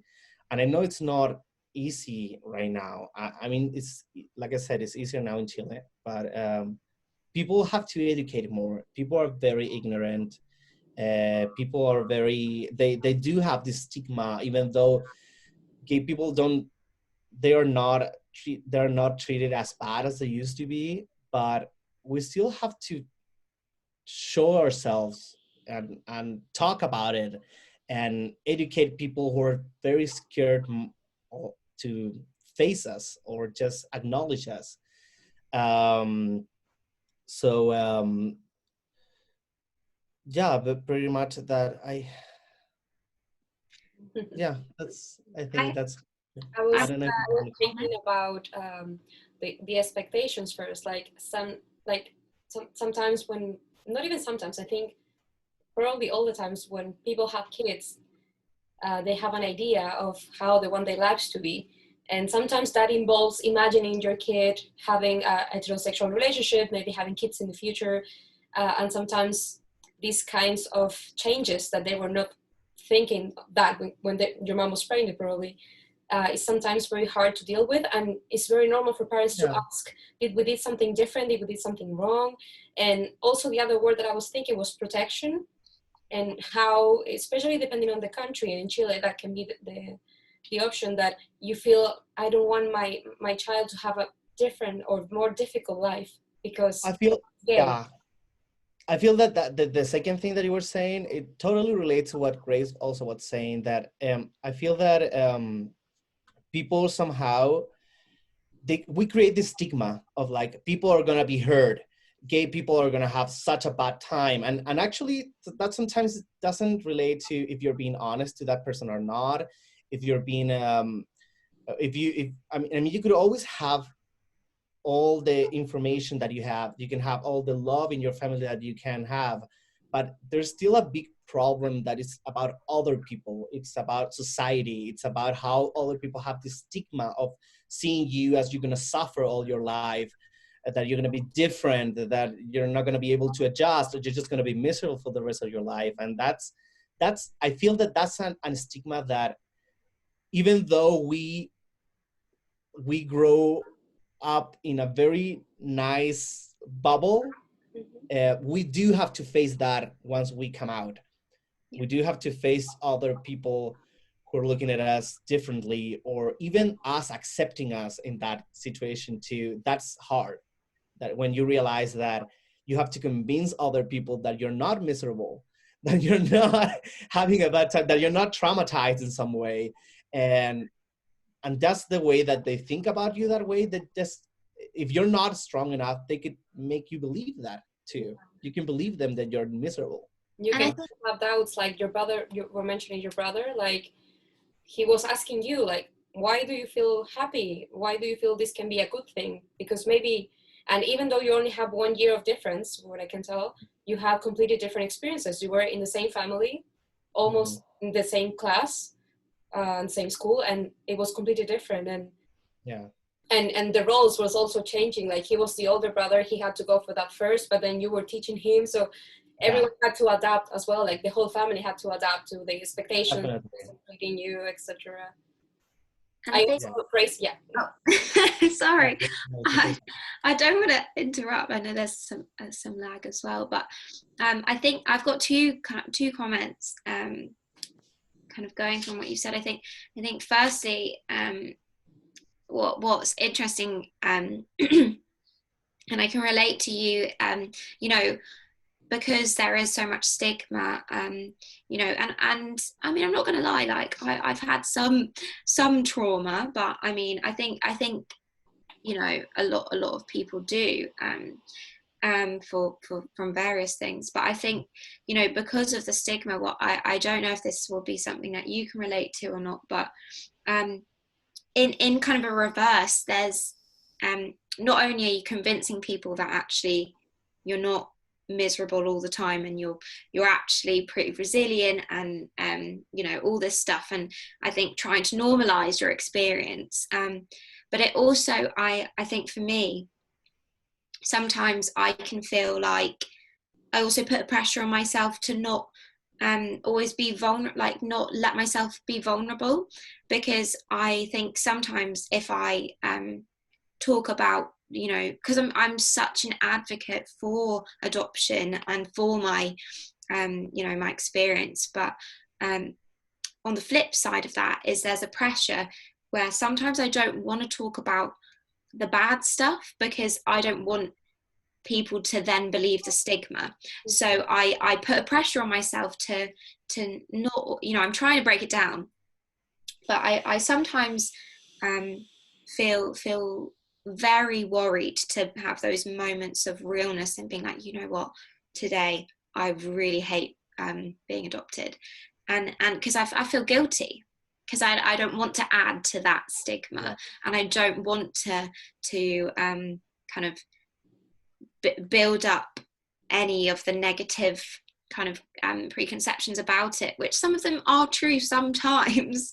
I don't know if you can relate to that at all, but I think, you know, there is a pressure on yourself because of the stigma, not just from the stigma, but also we don't want to show that the stigma is true. So that's kind of the first part of my comment.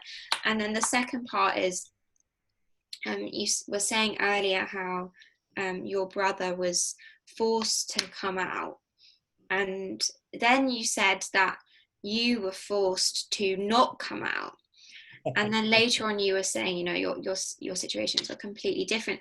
But to me, I mean, as an outsider, I can see, even though your kind of, I guess, perception of being gay is different, I wonder if there's some similarities in the way that you were both kind of, neither of you were allowed to come out on your own terms. And for him, he didn't want to come out, and he was forced to. But I mean, from the sounds of it, it seemed to an extent you were comfortable to come out, but you felt you couldn't because of his situation. So I just picked up on like what you said, and actually to me that seems, even though it's different, there is actually like a common theme there, and I wonder if you've thought about that. So those are my two comments. It is very interesting how you're putting that, because it is true. I mean, I feel that maybe at my time, maybe it's changing now, and I could see that in other younger people, that the teenagers now, they sort of like this movement of like feel, experience, and then you don't have to put labels on. I feel that I could relate how I feel sometimes jealous of teenagers now, how they have this freedom of being who they are, and they don't even have to come out somehow. They're just leaving, you know, and maybe obviously you have uptight parents or uptight society that somehow wanna put labels on, but still, like at my time, yeah, I feel that I was forced to come out because somehow I know that what I was doing or what I was feeling was wrong, and somehow I had to explain myself to other people why I was behaving that way. And I feel that people at my time, it's not an easy process for anyone. You somehow or another, at some extent, you are forced to explain yourself, you know, or ask permission to be the way you are, and that's horrible. And yeah, I agree, it's a similar situation. And relating to what you were saying too, I do feel that I agree, we have two faces of this. I mean, I do feel proud now of who I am because I was resilient enough, and I'm lucky. I'm one of the lucky ones, because some other guys or girls, they don't have the same luck. They sometimes they commit suicide, that sometimes they just feel so bad about themselves, they just can't live with it. And I'm lucky enough to feel proud. I'm strong enough now to say, fuck you people, I could be who I am. you know, but if you ask me 10 years ago, I wasn't that guy, and that's resilience, you know. But I do have another phase of it. I've talked to other people at the same time my age, and even with other people too, and we are traumatized. We all are traumatized. I'm right now I'm talking to about the LGBT plus a there's so many but I'm talking about all of us, all the community, that we are all traumatized. And I was reading about it in a paper that we have post-traumatic stress somehow. We do experience all this anxiety, all this anger, all this fear, all this sadness that we carry from the time we were born. And we still feel guilty, even though we are so proud of ourselves. That's why being proud or pride in somehow every year is so important, so that we can remember that we have to we have to feel proud of ourselves. And it's a struggle. It's an everyday struggle. I have had struggles with my job. People are obviously homophobic, or I will feel bad if I bring this shirt or this pant, or if I talk about this thing, or if I talk to someone about this way or in this matter, this manners or everything. But what I'm trying to say is that we all have our baggage somehow, and I'm even though I have a good family, I do have a lot of baggage, and other people have had it way worse.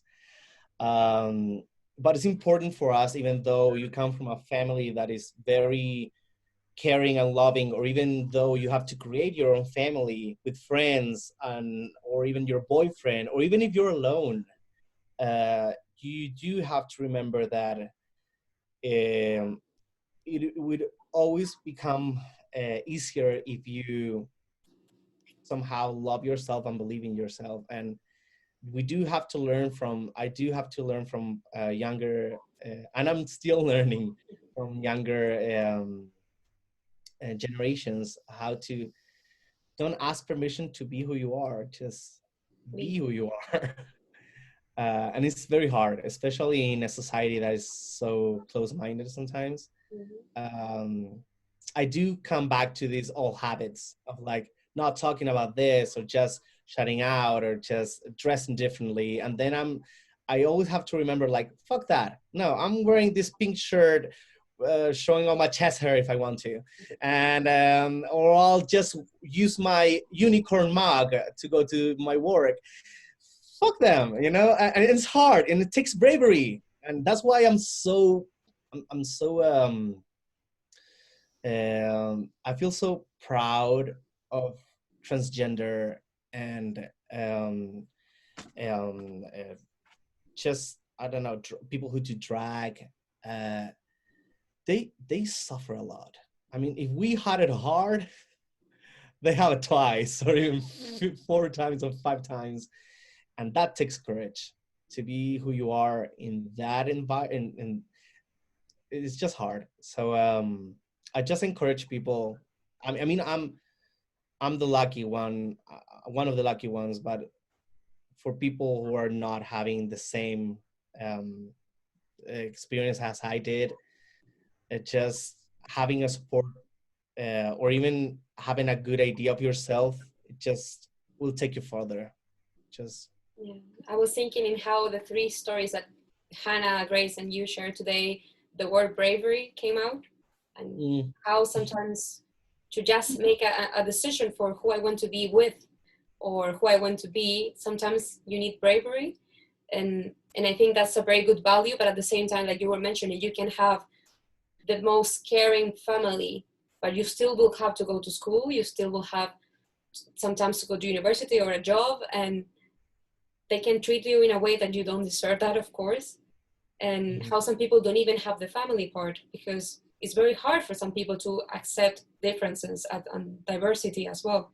And I think I just wanted to end asking you how now, 2020, this amazing and crazy year that we have had, how are things for you now? How are things with your brother? And Yeah. Well, my brother is married actually. He married to Raul, his husband. They're living south. He's a doctor. He turned out to be more stable than I am now. I'm a fucking mess. But no, we're just different now. You know, he's very happy. He's very stable now. He's having a great time of his life, and I'm good too. Like I'm not bad. I'm really good. I just don't have a job now. But yeah, I have a boyfriend. I'm thinking of moving to Madrid soon, and obviously one of the things that my brother is thinking of having children, but he's thinking of having surrogate mother, I think it's called. Uh, they're using, I don't know, they're trying to keep it as obviously they're trying to take their genetics and using a woman to carry their son. I'm thinking of adopting. Yeah, that's why I was telling Grace that I always felt that I have to share somehow. There's so many people in the world. There's so many children who don't have parents, and so yeah, that's my objective maybe in life. Like, you know, somehow, and that's why I feel that with Grace, I felt that somehow we have to, the experience that we had, it's always good to share it to someone who ever needs it. If you ever adopt, I need to know straight away. Then I'll ask your Instagram and I'll tell you. I'll ask for advice. I need to know if you end up adopting. Yeah, and in Chile it's also hard because like when Diego mentioned his brother is married, it's a different type of legal name because we still are in the fight of that, and adoption the same.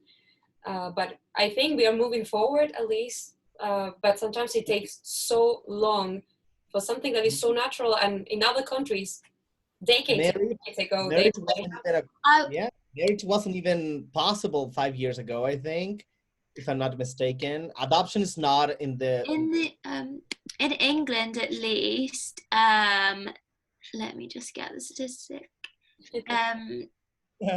So 14% of children that were adopted last year in England were adopted by same-sex couples or couples in a civil partnership. So we're on the rise with the same-sex couples. So hopefully it will spread. Yeah, Chile Chile works with out of pressure. If the world says that it has to be in some way, Chile will do it.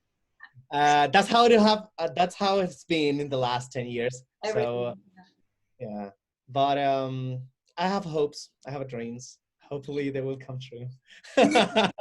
We all know that, and we are so happy to have you here today, and you have so much joy and humor in your words as well, and you were able to share some very, very painful moments of your life, and also for your brother and for your family. Like, we are talking about how family are here as well. Hopefully my brother's not looking at this, because I don't know if he will be so happy that I shared this. Sorry. You have the option to tell him after, because this is going to be recorded, and Catalina is here as well. So yeah, Catalina, shut up. Don't say anything. I don't know if you have any last comments, Hannah, as well, about Diego, Grace, or about one comment. I think, I think both Hannah and Diego have said, oh, I was lucky, blah, blah, blah, blah, blah. Oh, I was really lucky. And I personally would say, actually, okay, fair enough. Maybe some things are by chance, but I would say to both of you that it's not luck. It's your strength of character and your resilience that you guys have built that has got you into these situations. I think that is a real testament to you guys, and you should celebrate yourselves for doing that. And don't say that it's luck, because I think it is probably you, not luck, that's got you into these brilliant places. So I think you should take a bit of credit for that. That's it. Yeah, hard work. I Yeah, agree. so I also have like 2 comments or 3, taking for what you said last. So one was also like, I was thinking about the link between both Grace's and Diego's story, like from the view of a parent, maybe, that, as you said, there's maybe this defies a bit the role of what a parent thinks they should do. They're supposed to guide you through situations, and they do mostly by experience. And then they face this thing in which they have no experience about. And I'm really happy to hear that in both of your cases, your parents did amazingly. And it comes back to education at the end, no? That you should be open and to know other things. And I was thinking of, in my German class, for example, they teach you the German words for diverse families. So, for example, it's called the rainbow family, or the multi-generational family when you live with your grandparents or are raised by your grandparents, or for families in which parents work in different cities, which is very common here in Germany. So through things like this, I think we can really move forward to really understanding all of this diversity that exists out there. And yeah, to the thing of luck, I think also my character depends a lot on my family. I think you can see a lot of my parents on me because of how I was raised. And then my final comment is kind of like more from a scientist point of view, that it really gets me mad when some people try to put scientific parameters to things that don't have it at all. Because here we're talking about all this diversity and things that exist when you talk to family.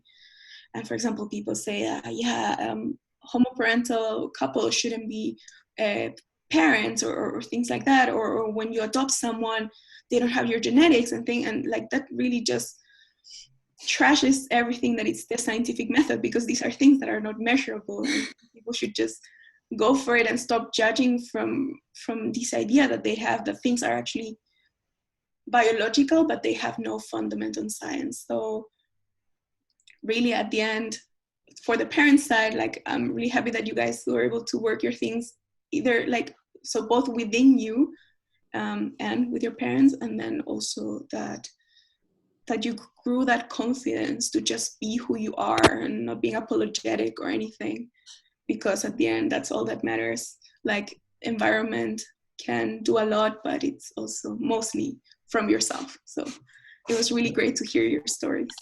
It is a hard work, like Grace said, talking about how sometimes you feel proud of yourself and sometimes you feel ashamed too.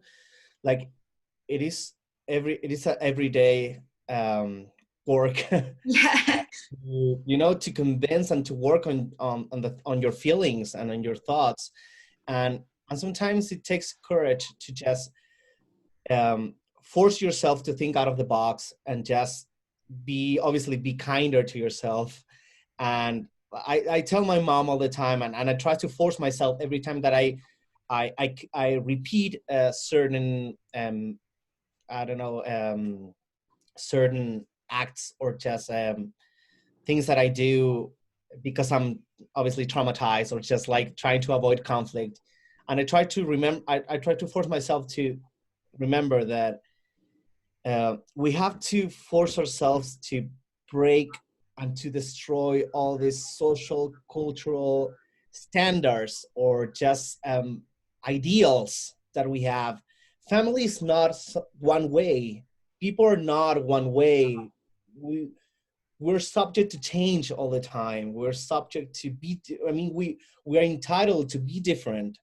People are not who used to be, and we have to destroy those social constructs, somehow. And it's hard because we are all educated that way. We were taught that you had to be one way or another, and it's everyday work that you have to do it. Yeah. I feel that. I really feel that it's like it really is a lifelong thing. Like it's a lifelong search for self and for identity. But I like to describe it like I'm just like constantly I'm evolving. And sometimes I get it wrong, and like you, sometimes I go back to you know, various coping mechanisms that, you know, as you say, are a response to trauma and things I've gone through, but I catch myself now, and I come back like better than ever each time. And you know, it really is an everyday thing, and you don't know, like some days are way better than other, and you know, we're all navigating a pandemic right now as well, so you know, there's so many things that are uncertain in life. And I think what I like to do when I'm feeling like overwhelmed by all these like things that we can't control is to kind of ground myself and focus on what I can control, and what I can control is doing things like as Hannah said, like being me unapologetically. And you know, there's a lot of stuff which, you know, I can control how I respond to situations and how I respond to people.